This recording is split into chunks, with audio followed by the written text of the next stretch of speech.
For some time, there have been rumors circulating of a Diablo 2 remaster, and supposedly, we are getting closer to an official announcement of a Q4 release date in 2020. So here is everything we know of the remaster, reportedly known as Diablo 2 Resurrected so far. And if you aren't a fan of the thought of the masterpiece known as Diablo 2 being retouched by Blizzard post Warcraft 3 Reforged,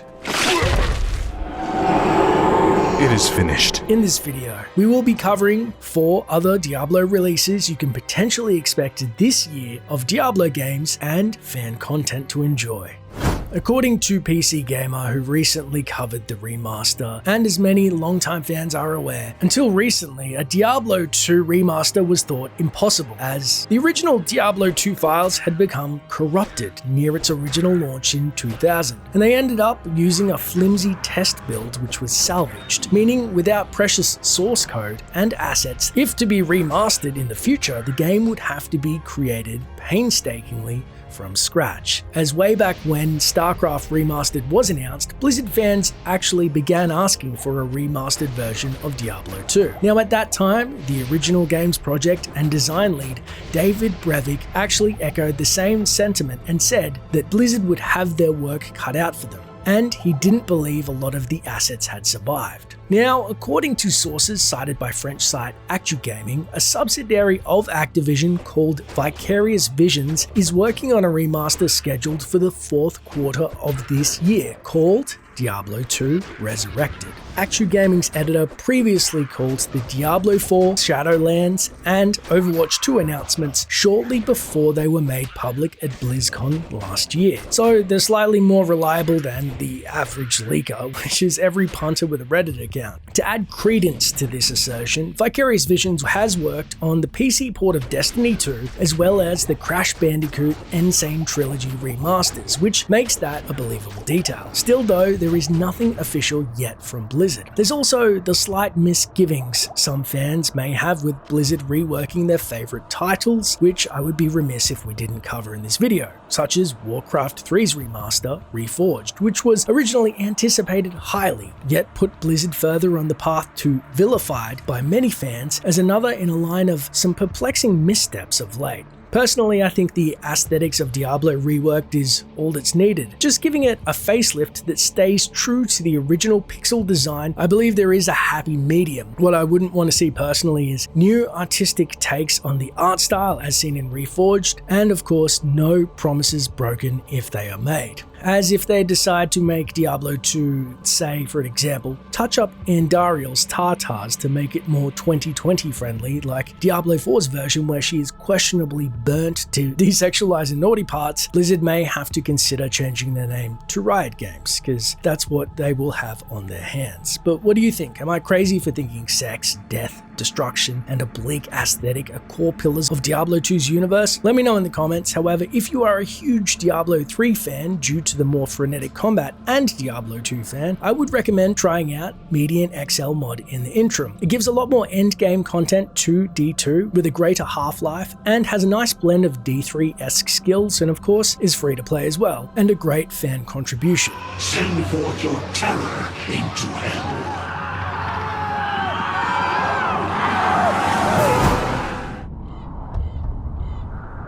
Although Blizzard claims the original assets have been lost and that there will be much work if they ever did a remaster of Diablo 2, fans have proven time and time again where there's true passion, there's a way. And honestly, if there's one thing we can all agree on in terms of games aging, is that the hardest hit aspects of the games of yore seem to be the CGI cutscenes, which were a lot of the time outsourced to other teams. Although the story was amazing and so was the voice acting, a lot of the 90s to mid-2000 games were clunky at best, and the graphics, they didn't age so well. Diablo, although some of my favorite cutscenes of all time, were no exception. And that's why I want to give a shout out to Diablo Respawned. Bence Minori, this 3D artist, has painstakingly recreated Diablo 1's cinematic, and oddly, I actually enjoy his additional personal flair as he gave the original a much needed facelift and then added more to the storyline. After he was done, I thought he would take a break, but there's no resting on his laurels, as he's hard at work on a Diablo 2 Respawned cinematic, and I'm very excited to see it. Although there is no solid date for release, as it is a fan project, his YouTube channel with the original Diablo 1 Respawned trailer on screen is linked in the description, as well as his social accounts, which give updates on all the cool monsters he's creating, which for me personally, watching his process is a joy to witness, unlike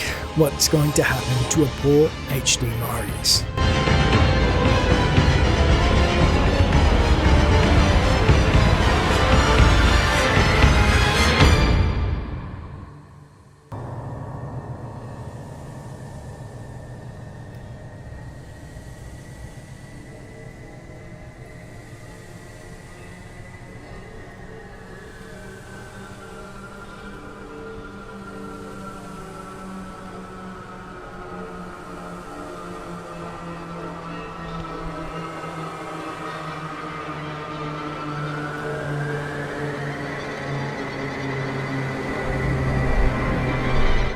Hey, just was wondering, is this an out-of-season April Fool's joke? Controversial title, Diablo Immortal, came out with a rocky announcement at BlizzCon 19, then kind of just vanished into obscurity just as quickly. During a Q1 earnings call, Diablo Immortal was mentioned by CEO Bobby Kotick, who said, "Diablo Immortal is actually shaping up very well. We remain on track to begin regional testing for the game in the middle of the year, being 2020. Kotick had further gone on to say in a separate interview, as unemployment rises, that so too naturally would mean free-to-play mobile titles would be more prevalent. But I can't help wonder if that means microtransaction prices would drop as well, for the cause." I will say, regardless of bad press, I'm actually chomping at the bit to find out what the hell happens in Diablo Immortal story-wise. The plot revolves around collecting shards of the World Stone and is speculated to tie to Diablo 4, where we see images of Inarius with either a blood shard, aka a slither of the World Stone, in his hand. Does that mean that the forces of hell are going to attempt to gather the Eye of Anu, also known as the World Stone, back together? I'm not really sure. It may have little story, as many mobile games do, but I am hoping at the very least it can be the first mobile RPG to suck me in, as I only ever casually play titles like Brawl Stars or Fallout Shelter back in the day. But what do you think of Immortal looking to drop late 2020? I know there are strong opinions to be had and would love to get your views.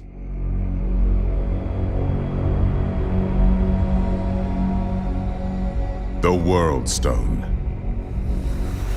It was the power of creation and the birth of our eternal conflict.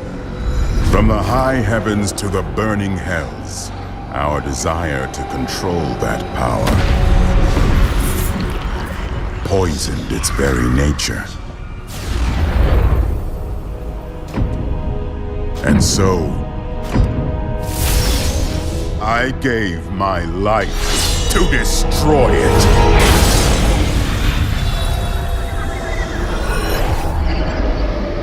One of my favorite fan creations of 2020 poses the question, what if an existing beloved franchise were to be ported into another game? Usually with cool fan projects like, say, Sky Oblivion porting Oblivion into Skyrim or the like, it's to bring an existing title into a more current and palatable setting for new and old fans alike.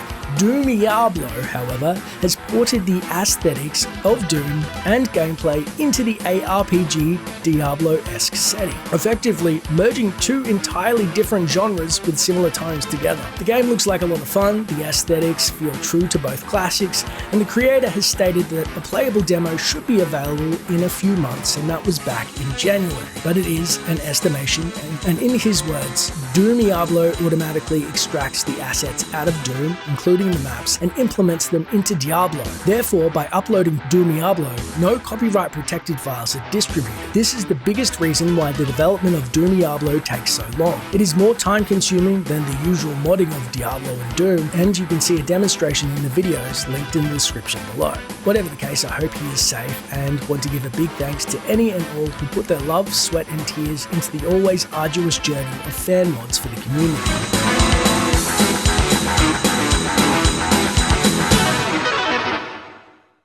Last but not least is a fan project that has already content launched. Years ago on YouTube, we had a look at what Diablo would actually look like in the Unreal Engine. The results were breathtaking, with a fly-through of Loot Go Lane as well as many other settings. Well, thankfully for fans, it seems that this is a somewhat popular undertaking for players looking to sharpen their 3D skills, as another artist known as Tony Doridic decided recently to try his hand at the Kurast docks. It's one of those nostalgia meets what-if scenarios which tantalize the imagination and conjures images of a what-if future for Diablo games, paying homage to the originals and what they could be. At the end of the day, nothing, unfortunately, is set in stone, especially the fan projects who do this for the love of the IP, so give them some love in return and check out the links below. Also, with the unprecedented state of the world, timelines have no doubt been thrown into a bit of disarray, and I hope you all stay safe and remember, hell can wait, your safety can't.